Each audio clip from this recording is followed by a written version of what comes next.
La Confédération européenne des syndicats revendique partout en Europe depuis des années un écart des rémunérations de 1 à 20.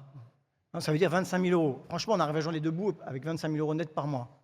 On l'a proposé plusieurs fois dans un certain nombre de textes de loi, de fixer des écarts maximum de rémunération. Il y avait même une tribune dans l'IB il y a maintenant 7-8 ans qui avait été écrite, qui était un peu moins ambitieuse que de 1 à 20, mais oui, ça c'est possible. Rien ne l'empêche.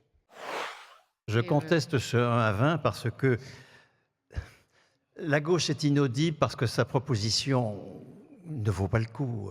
Nous avons besoin d'une proposition forte qui assume les conquis, le conquis du salaire à la qualification personnelle, l'avance en salaire à la place de l'avance en capital, et qui nous sorte de la hiérarchie des salaires totalement absurde dans laquelle nous sommes. Le rapport interdécile dans les conventions collectives les mieux payées, c'est-à-dire le rapport entre les salaires des 10% les moins payés et des 10% les mieux payés, est de 1 à 3.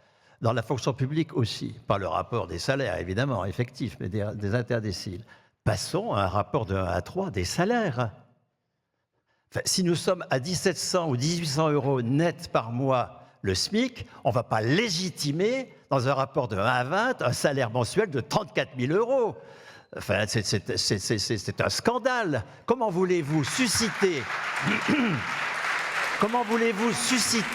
une adhésion? C'est ça le problème de la gauche, c'est qu'il n'y a pas d'adhésion à son projet. Comment voulez-vous susciter une adhésion à un projet sur des bases aussi absurdes qu'une échelle des salaires de 1 à 20, 1 à 3, personne en dessous de 1800 euros, tout le monde a 1800 euros à 18 ans, et un salaire maximum de 5000 euros.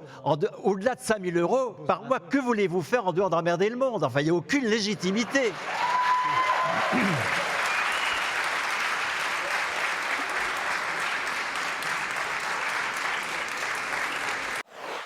Pour revenir à des entreprises qui sont plus ancrées dans leur territoire et pour changer radicalement le mode de gouvernement de cette entreprise. En donnant, alors ce qu'on propose, c'est une idée originellement de ma collègue Isabelle Ferreiras, une philosophe belge, 2 chambres, une chambre des représentants des apporteurs de capital et une chambre des représentants des apporteurs de travail, et on leur donne les mêmes pouvoirs, c'est eux qui choisissent le dirigeant, c'est eux qui ont un pouvoir de veto l'un sur l'autre, et je pense que ça peut être un premier pas vers en effet un autre monde radicalement différent, parce que peut-être que la solution de Bernard, on ne va pas pouvoir la mettre en œuvre immédiatement. Non, mais c'est toujours en invoquant la difficulté de faire un réel pas, tu as raison, que l'on fait des petits pas de rien du tout qui nous mènent dans des défaites successives. Ça fait depuis 35 ans que ça dure.